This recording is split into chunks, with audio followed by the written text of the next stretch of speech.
முக்கிய செய்திகள். உள்ளாட்சியில் ஊழலற்ற நிர்வாகம் அமைய தேமுதிகவுக்கு வாக்களியுங்கள். சென்னையில் கேப்டன் விஜயகாந்த் எழுச்சி பிரச்சாரம்.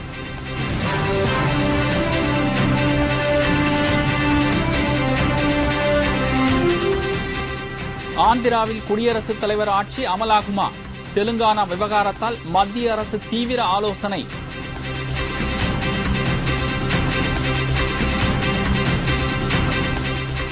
உள்ளாட்சி தேர்தலில் தேமுதிகவுக்கு ஆதரவு அளித்து வெற்றி தீபாவளியாக மக்கள் கொண்டாட வேண்டும். வாக்காளர்களுக்கு திருமதி பிரேமலதா விஜயகாந்த் வேண்டுகோள்.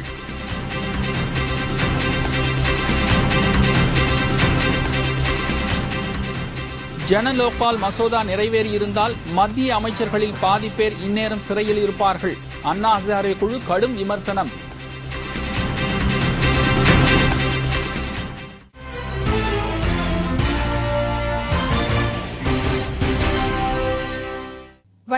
வணக்கம். விரிவான செய்திகள். தேமுதிக வேட்பாளர்களை வெற்றி பெறச் செய்தால் அவர்கள் லஞ்சம் வாங்க ஒருபோதும் அனுமதிக்க மாட்டேன் என்று தேமுதிக நிறுவன தலைவர் கேப்டன் விஜயகாந்த் உறுதியளித்துள்ளார். உள்ளாட்சி தேர்தலில் தேமுதிக சார்பிலும் மார்க்சிஸ்ட் கம்யூனிஸ்ட் கட்சி சார்பிலும் போட்டியிடும் வேட்பாளர்களுக்கு ஆதரவாக கேப்டன் விஜயகாந்த் தமிழகம் முழுவதும் தீவிர பிரச்சாரம் மேற்கொண்டு வருகிறார். இதன் தொடர்ச்சியாக சென்னை திருவொற்றியூரில் இன்று மாலை கேப்டன் விஜயகாந்த் அலைக்கடலென திரண்டிருந்த மக்கள் கூட்டத்திற்கு மத்தியில் தீவிர பிரச்சாரம் மேற்கொண்டார். அப்போது பேசிய அவர், கடந்த ஆட்சியாளர்கள் செய்த லஞ்சம் ஊழலுக்கு முடிவு கட்ட இந்த முறை தேமுதிக வேட்பாளர்களுக்கு மக்கள் ஆதரவு அளிக்க வேண்டும் என்று கேட்டுக் கொண்டார். தேமுதிக வேட்பாளர்களை மக்கள் வெற்றி பெறச் செய்தால் அவர்கள் லஞ்சம் வாங்க தாம் ஒருபோதும் அனுமதிக்க மாட்டேன் என்றும் கேப்டன் உறுதிபட தெரிவித்தார்.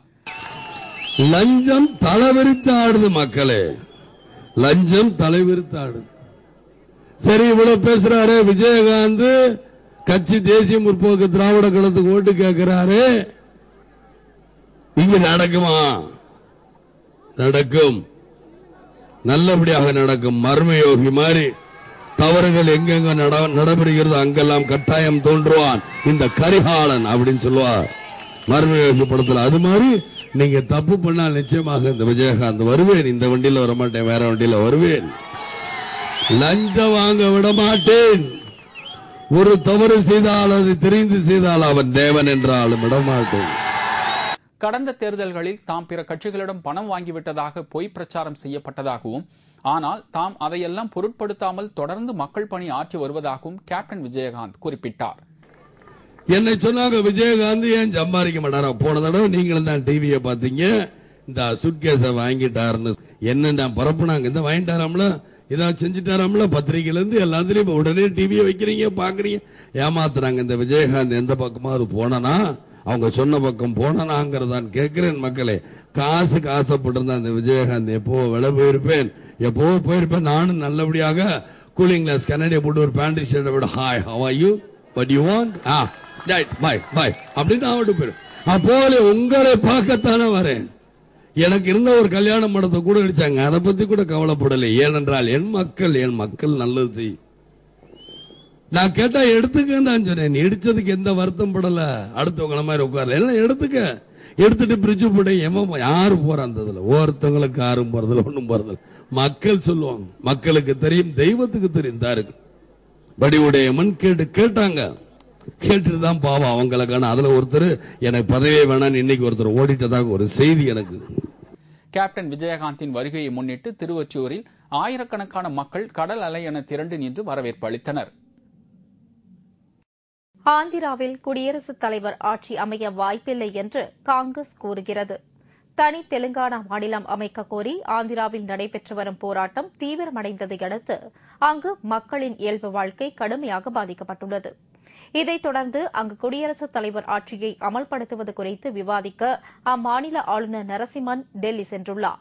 ஆந்திர பிரதேச தலைநகர் ஹைதராபாத் உள்ளிட்ட 10 மாவட்டங்களை தனியாக பிரித்து தெலுங்கானா தனி மாநிலம் அமைக்க கோரி போராட்டம் நடைபெற்று வருகிறது. பல முறை சமரச பேச்சிற்கு அழைத்தும் போராட்டக் குழுவினர் தங்களது நிலையில் இருந்து மாறாததால் ஆந்திர மாநில அரசு நிர்வாகம் வெகுவாக பாதிக்கப்பட்டதை அடுத்து மத்திய அரசுடன் ஆலோசனை நடத்த அம்மாநில ஆளுநர் நரசிம்மன் டெல்லி சென்றுள்ளார்.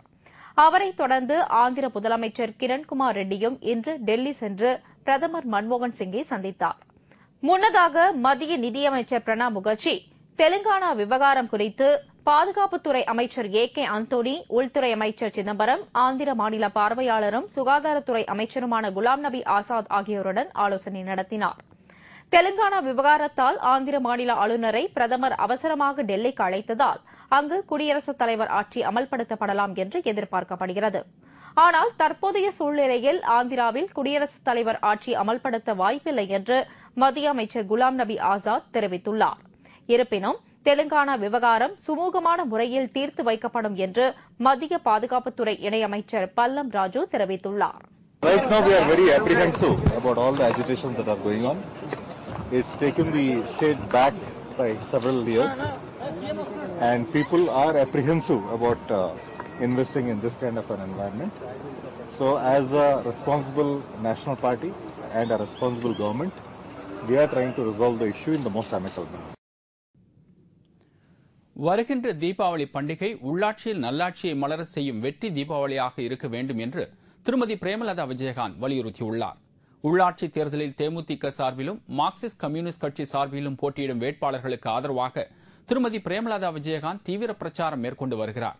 இதன்படி சேலம் மாவட்டம் நங்கவள்ளியில் இன்று மாலை திரண்டிருந்த மக்கள் கூட்டத்தில் பிரச்சாரம் செய்த திருமதி பிரேமலதா விஜயகாந்த் ஊழலற்ற உள்ளாட்சியை கேப்டன் விஜயகாந்தால் மட்டுமே வழங்க முடியும் என்றும், எனவே மக்கள் உள்ளாட்சி தேர்தலில் சிந்தித்து வாக்களிக்க வேண்டும் என்றும் கேட்டுக் கொண்டார்.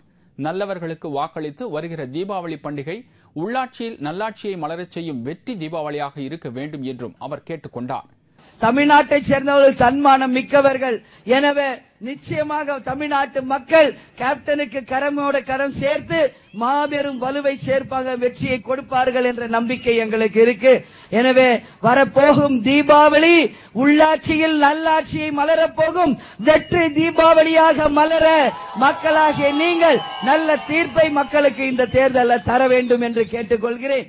இளம் சிங்கங்களாக புறப்பட்டுள்ள தேமுதிக வேட்பாளர்களுக்கு மக்கள் வாக்களித்து நல்லாட்சியை மலரச் செய்ய வேண்டும் என்றும், பழைய கட்சிகளுக்கே வாக்களிக்கும் மனோபாவத்தை மாற்றிக்கொண்டு மக்கள் இந்த தேர்தலில் தேமுதிகவுக்கு வாக்களித்து மாற்றத்தை கொண்டு வர வேண்டும் என்றும் அவர் கேட்டுக் கொண்டார். அரசியல் என்றால் சாக்கடை என்று ஒதுங்கி ஓடும் மக்கள் மத்தியில் நாங்கள் இருக்கிறோம், மக்கள் பணி ஆற்ற என்று கேப்டனோடு சேர்ந்து இளம் சிங்கங்களாக புறப்பட்ட இளைஞர்களுக்கு நீங்கள் வாய்ப்பு தாருங்கள், புதியவர்களுக்கு வாய்ப்பு தாருங்கள். மக்களே, போட்ட கட்சிக்கே ஓட்டு போன்ற நிலையில இருந்து மாற்றத்தை உருவாக்கி நல்லதொரு மாற்றத்தை காண இந்த உள்ளாட்சி தேர்தலை சரியான முறையில் நீங்கள் பயன்படுத்திக்கணும்னு சொல்லி கேட்கிறேன். தமிழர்கள் சுயமரியாதை மிக்கவர்கள் என்றும் அழையாதார் தலைவாசல் மிதிக்க மாட்டார்கள் என்றும் கூறிய திருமதி பிரேமலதா விஜயகாந்த், கூட்டணியிலிருந்து பிரிந்ததால் தேமுதிகவுக்கு எந்தவித இழப்பும் கிடையாது என்றும் உறுதிபட தெரிவித்தார். தமிழ்நாட்டு களத்தில் இன்னைக்கு தேர்தல் இன்னைக்கு தேசிய முற்போக்கு திராவிட கழகம் தான் அதிகமா இருக்கு. இன்னைக்கு கூட்டணியை இழந்த மற்ற கட்சிகள் இன்னைக்கு அவங்க தான் கவலைப்பட்டுக்கிட்டு இருக்காங்களே ஒழிய கூட்டணி இழந்ததற்காக நம்ம கட்சி என்னைக்குமே கவலைப்படாது. தன்மானம் மிக்கவர்கள் யாரா இருந்தாலும் மரியாதை இல்ல இருக்கிற இடத்துக்கு தான் போவாங்க. திருமதி பிரேமலதா விஜயகாந்தின் வருகையை முன்னிட்டு ஆயிரக்கணக்கான மக்கள் நங்கவள்ளியில் திரண்டு நின்று வரவேற்பு அளித்தனர். அண்ணா ஹசாரேவின் ஜன் லோக்பால் மசோதா நிறைவேறியிருந்தால் மத்திய அமைச்சர்களில் பாதி பேர் சிறையில் இருப்பார்கள் என்று ஹசாரேவின் ஆதரவாளர் அரவிந்த் கெஜ்ரிவால் குற்றம் சாட்டியுள்ளார். ஹரியானா மாநிலத்தில் இடைத்தேர்தல் நடைபெற இருக்கும் ஹிசார் தொகுதியில் இன்று பொதுக்கூட்டம் ஒன்றில் பேசிய கெஜ்ரிவால், அண்ணா ஹசாரேவின் ஜன் லோக்பால் மசோதா நிறைவேறியிருந்தால் மத்திய அமைச்சர்களில் பாதி பேர் இந்நேரம் சிறையில் இருப்பார்கள் என்று கடுமையாக விமர்சித்தார். ஜன் லோக்பால் மசோதா விவகாரத்தில் காங்கிரஸ் கட்சி இரட்டை வேடம் போட்டு மக்களை ஏமாற்ற பார்க்கிறது என்றும், அக்கட்சியை சேர்ந்தவர்களுக்கு மக்கள் வாக்களிக்க கூடாது என்றும் கெஜ்ரிவால் அப்போது குறிப்பிட்டார். आप कांग्रेस को वोट मत दीजिए।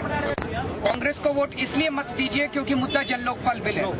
केंद्र में जन लोकपाल बिल अगर आएगा तो हर राज्य के अंदर लोकायुक्त बनेंगे, और अगर हर राज्य के अंदर लोकायुक्त बनेंगे तो जो भ्रष्टाचारी नेता है उनको जेल जाने का एक वो बनेगा, एक संभावना बनेगी, तभी भ्रष्टाचार दूर होगा.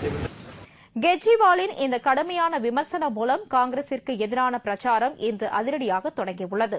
ஆனால் இந்த விமர்சனத்திற்கு பதிலளித்துள்ள காங்கிரஸ் மூத்த தலைவர் திக் விஜய் சிங், அண்ணா ஹசாரேவிற்கு தைரியம் இருந்தால் தேர்தலில் போட்டியிட்டு அரசியலில் இறங்கலாம் என்று கூறினார். எந்த கட்சிக்கும் ஆதரவு அளிக்க மாட்டோம் என்று கூறி வரும் அண்ணா ஹசாரே தமது ஆதரவாளர்கள் மூலம் காங்கிரஸ் கட்சிக்கு எதிரான பிரச்சாரத்தை தூண்டிவிடுவது சரியல்ல என்றும் அவர் கூறியுள்ளார். ஆனால் அண்ணா ஹசாரே விவகாரத்தை RSS அமைப்புதான் தூண்டி வருகிறது என்று மத்திய சட்டத்துறை அமைச்சர் சல்மான் குர்ஷித் குற்றம் சாட்டியுள்ளார். சுதந்திர தினத்தன்றும் குடியரசு தினத்தன்றும் தங்களது அலுவலகங்களில் இந்திய தேசிய கொடியை ஏற்றாதவர்கள் காங்கிரஸ் கட்சியை குறை கூற தகுதியற்றவர்கள் என்றும் அவர் கடுமையாக விமர்சித்துள்ளார். हमारा जो उनसे वायदा है और जो हमारा उनसे जो हम अपना दायित्व समझते हैं, उनसे जो चर्चा हुई थी उसको लेकर उस दायित्व का हम निर्वाह करेंगे। लेकिन ये भी तय हुआ था कि हम उसको विंटर सेशन में लाएंगे पार्लियामेंट में। उससे पहले तो कोई सेशन है नहीं, तो विंटर सेशन तो अभी आया नहीं। जब विंटर सेशन अभी आया नहीं तो फिर वहाँ से सीडीज और चीज़ें क्यों आ रही हैं मैं नहीं कह सकता हूँ, ये आप उनसे पूछें। அண்ணா ஹசாரேவின் உண்ணாவிரத போராட்டத்திற்கு பிறகு சற்று ஓய்ந்திருந்த லோக்பால் மசோதா விவகாரம் தற்போது ஹிசார் இடைத்தேர்தலை முன்னிட்டு மீண்டும் சூடுபிடித்துள்ளது. திமுக முன்னாள் அமைச்சர் சுரேஷ் ராஜின் வீடு மற்றும் அலுவலகம் உட்பட 7 இடங்களில் லஞ்ச ஒழிப்பு போலீசார் நடத்திய அதிரடி சோதனையில் ஏராளமான ஆவணங்கள் கைப்பற்றப்பட்டுள்ளன. நில மோசடி, லஞ்சம், வருமானத்திற்கு அதிகமாக சொத்து சேர்ப்பு உள்ளிட்ட விவகாரங்களில் திமுகவைச் சேர்ந்த முன்னாள் அமைச்சர்கள், முக்கிய பிரமுகர்கள் மீது வழக்கு பதிவு செய்து கைது செய்யப்பட்டு வருகின்றனர். இந்நிலையில் முன்னாள் திமுக அமைச்சரும் கன்னியாகுமரி மாவட்ட திமுக செயலாளருமான சுரேஷ் ராஜின் வீடு, அலுவலகம் மற்றும் அவரது உறவினர்கள் வீடு உள்ளிட்ட 7 இடங்களில் லஞ்ச ஒழிப்பு போலீசார் அதிரடி சோதனை நடத்தினார்கள். இன்று காலை 7 மணி முதல் மாலை 3 மணி வரை தீவிர சோதனை மேற்கொள்ளப்பட்டது. 100க்கும் மேற்பட்ட லஞ்ச ஒழிப்பு போலீசார் சுமார் 9 மணி நேரம் நடத்திய இந்த சோதனையில் வருமானத்திற்கு அதிகமாக சொத்து சேர்ப்பு மற்றும் வருமான வரி ஏய்ப்பு சம்பந்தமாக பல முக்கிய ஆவணங்கள் சிக்கியுள்ளதாக தெரிகிறது. தமிழக உள்ளாட்சி தேர்தலில் கடைபிடிக்க வேண்டிய நடைமுறைகள் குறித்து திருச்சி மண்டல ஆட்சியர்கள் மற்றும் காவல்துறை உயர் அதிகாரிகளுடன் மாநில தேர்தல் ஆணையர் சோ ஐயர் இன்று ஆலோசனை நடத்தினார். இக்கூட்டத்தில் திருச்சி, கரூர், புதுக்கோட்டை, தஞ்சாவூர், நாகர்கோவில் உள்ளிட்ட 8 மாவட்டங்களைச் சேர்ந்த ஆட்சித்தலைவர்கள் மற்றும் காவல்துறை உயர் அதிகாரிகள் கலந்து கொண்டனர். இதில் கலந்து கொண்டு பேசிய சோ ஐயர், உள்ளாட்சி தேர்தல் அமைதியாகவும் வெளிப்படையாகவும் மக்கள் சுதந்திரமாக வந்து வாக்களிக்கும் வகையில் அமைய வேண்டும் என்று வலியுறுத்தினார். நியாயமாகவும் சுதந்திரமாகவும் வெளிப்படையாகவும் நடத்துறதுக்காக வேண்டி பல்வேறு நடவடிக்கைகளை மாநில தேர்தல் ஆணையம் எடுத்து வருகிறது. அன்றோ வாக்கு எண்ணிக்கை அன்றோ சிறிய அசம்பாவிதம் கூட செய்ய வேண்டும் என்ற எண்ணம் கூட யாருக்கும் வரக்கூடாது. அந்த அளவிற்கு காவல்துறையினுடைய நடவடிக்கைகள் அமைய வேண்டும். பொதுமக்கள் காலை 7 மணியிலிருந்து மாலை 5 மணி வரை எந்த நேரம் சென்றாலும் நம்ம வாக்க நாம அளிக்கலாம். இதனிடையே சென்னையில் மாநகராட்சி வாக்காளர்களுக்கு பூத் ஸ்லிப் வழங்கும் பணி இன்று காலை தொடங்கியது.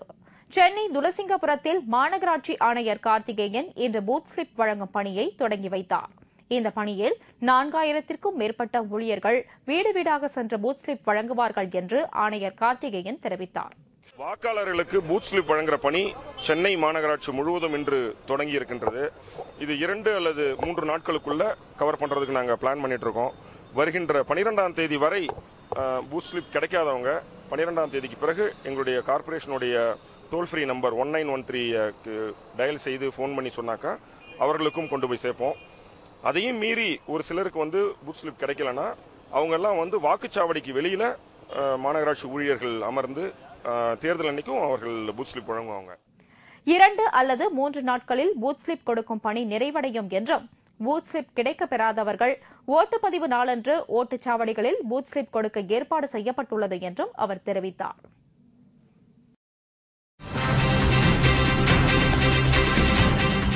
பத்தாம் வகுப்பு தேர்வில் ஆள் மாறாட்டம் செய்த புதுவை கல்வி அமைச்சர் பதவி விலக எதிர்க்கட்சிகள் கடும் நெருக்கடி.